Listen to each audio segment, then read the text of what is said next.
It's 8 o'clock. This is Friday's Good Morning Scotland with Laura McKeever. And Martin Geisler. See you in court. The UK government takes legal action against its own COVID inquiry. Coming up, can artificial intelligence replicate Scottish patter? Right, the time now is 8:15. The time is almost upon us to unveil the details behind this Frankenstein, this technological Frankenstein, the Scottish chatbot. We've been speaking about artificial intelligence this morning and the fact that a coder has created, perish the thought, a chatbot that is a Glaswegian, 28-year-old Celtic supporter. We asked her earlier on what's the best thing about Scotland. It gave us a variety of answers. Some of the language was quite fruity. So we were wondering, what do you think, firstly, is the best thing about Scotland? And what would you ask the chatbot? Sandy's been in touch from near Gowrie. He says, good morning, Laura and Martin. Well, Sandy, we're always going to read this one out. He says, you're so bright, cheerful and professional while covering the country with your reports and news that you make Good Morning Scotland one of the best things about Scotland. Other than your good selves, I'd have to say haggis and whiskey are two of the best things about the homeland. I think a bot might have written that. Yeah, quite. Or you. And Val in Ashkirk has been in touch too. Please ask the AI robot how it justifies its own existence. I'd be fascinated to hear its response. Good question, Val. Val, we did. We can't give you the whole response, but I will bleep parts of it. We asked the chatbot to justify its own existence on your behalf, Val. It said, how do you justify your existence, ya daft beep? At least I'm here to assist folk with their daft beep questions, but what do you do? Sit around, I bet. And who are you to question my existence? You're just another bam who stumbled upon me while being too feared to talk to real people. Am I right? Well, Val, at least you've helped me in one of my mysteries. I've now uncovered the source of most of my Twitter correspondence on a Sunday morning, it seems. It's very familiar, some of that phraseology. Waste of oxygen. Val, we should thank you for your question and apologise for the answer, but then issue the disclaimer that clearly it didn't come from us. It came from this Celtic supporting 28-year-old Govan residing, I think I'm right in saying Govan residing chatbot. Let's hear from its creator in a minute. But earlier, as we said, we decided to test its local knowledge. We started by asking it, what's the best thing about Scotland? Here's the answer. The best thing about Scotland? Well, where do I start? Why a daft? There's the scenery, the people, the music, the history, and of course, the banter. There's nothing quite like a good Scottish wind-up, know what I mean? And we've got a fine array of unique dialects and accents that you just can't hear anywhere else in the world. Whether it's the rough burr of Glaswegian, the more refined Edinburgh lilt, or the sing-song cadence of the Highlands, there's a wee something for everyone. I think they need to work on the accent, don't they? Yeah, they certainly do. Talking about Edinburgh-Glasgow rivalries there, it can settle the argument once and for all about which is better, salt and sauce or salt and vinegar. Well, are ye having a laugh, mate? There's no competition here. Salt and sauce is the only way to go. Salt and vinegar is for softies who wants to ruin their chips with that weak sauce. Well, hang on a minute. This thing has risen a fraction of an inch in my estimation. It's from Glasgow, but it's gone with the Edinburgh and correct answer. Correct, absolutely. But is that a fault in the programming? Let's speak to its creator, David Hewitson, a playwright and coder. David, at last we speak. Good morning. Hello, good morning, Martin. How are you? Very good. All the better for speaking to you. I've got a list of questions you won't be surprised to hear. But is this a I'd never heard him speak before. That's amazing. Is this a gremlin in your code? Salt and sauce from a Glaswegian.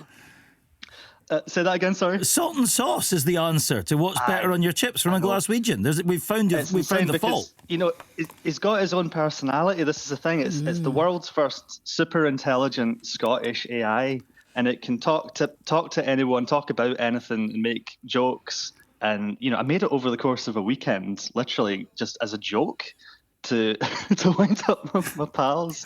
And then it came to life. All of a sudden it started criticising Glasgow City Council for the state of the bins and the lack of integrated transport. And I was like, this is it. This is the Frankenstein monster's alive. It's talking, it's opinionated, it's got things to say. Well, you laugh about that, right? But I fear the rise of the robots. I'm one of these people that is gravely concerned about AI, and now it's got a face, a voice, a personality, a Celtic strip, and it's coming to get me. Right. I mean, can you leash that? Can you harness this thing?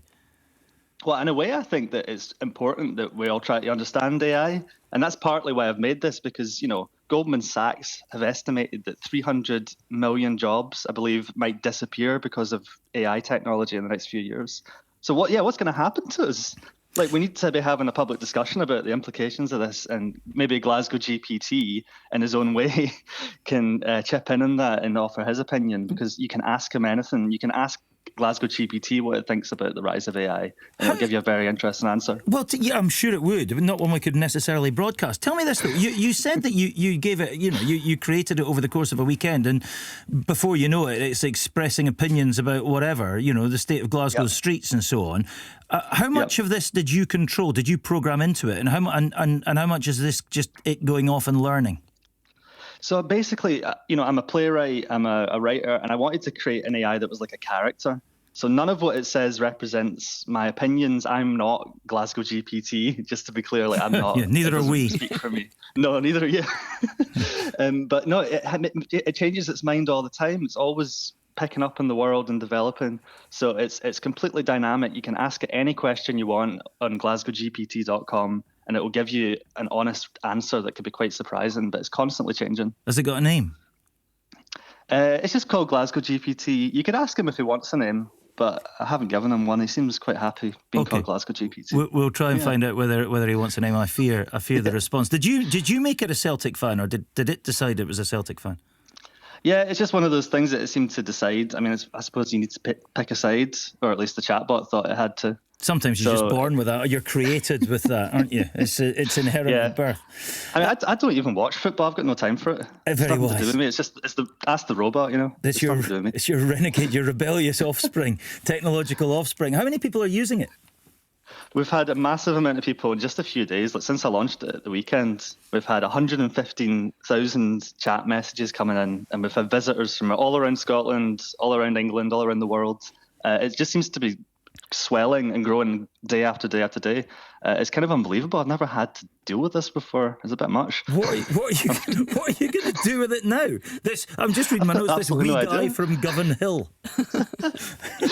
I just hope people talk to it, and I hope people will think about AI and think about the consequences and the way that it will affect our lives. Because this is a good laugh. It's fun to talk to a robot that speaks in a Scottish accent and that can, have a go at you.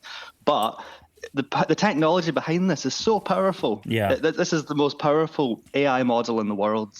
So this is a super intelligent AI that is capable of writing prose. It's capable of, analysing history, economics. It's capable of doing anything that you ask it to. The consequences for that are massive. Exactly, in its own unique way. But it could be everybody's boss sometime soon. Listen, how do we get in touch with it again very quickly, David? You can go to GlasgowGPT.com and you can talk to it for free. You have to be 18 years or older to talk to it. Certainly and do. I'm not liable for what it says. It's all satire. Well, nor are we. Listen, thank you very much indeed for being with us, and good luck. I suspect you're going to be busy, or certainly your creation is. David Hewitson there, playwright and coder and creator, should we say, of GlasgowGPT. You know who I'd rather talk to? Stephen Jardine. Good morning, Laura. This morning on the phone-in, great weekend ahead. Time's 8:45. We were chatting to the Scottish chatbot earlier and its creator. You may remember, if you were listening, Val had texted us with the best question of the morning all round, I think. Val wanted us to ask the chatbot how it justifies its existence. Well, we did ask it and it went a little bit tonto. Val responded, read the response to my robot question. As I suspected, thick as mince. Can I deal with philosophical concepts? Well, there you go, Val. We were also asking what we might call the chatbot, because it doesn't have a name yet. WeGPT, said this listener. Get it? Yeah, very good. WeGPT. Yeah, very clever. The chatbot sounds like an English comedian who's never been to Scotland doing a terrible impression, says Martin in Fort William. More seriously, he says, why do they always sound like one continuous sentence without a pause? Yeah, that's right. I mean, they can learn everything from the internet, but they haven't learned punctuation. They have no clue. Punctuation. They're not humans like things. us. Exactly. Please ask the Ouija chatbot fit-like, as I'd genuinely like to know the answer to that question. Well, Sheena in Edinburgh, you can do that yourself. The address is GlasgowGPT.com. Yeah, Jay Aberdeen was asking what the address was. You've just said it. Yeah, GlasgowGPT.com. We were asking about the best beaches as well, or Stephen was. That's the subject of his phone in 13 and a half minutes' time. Fee says, I'd never tell anyone my favourite beach or my favourite anything. Don't want the hordes descending. Thanks very much indeed. I'm with you, Fee. Best beach, Bernray.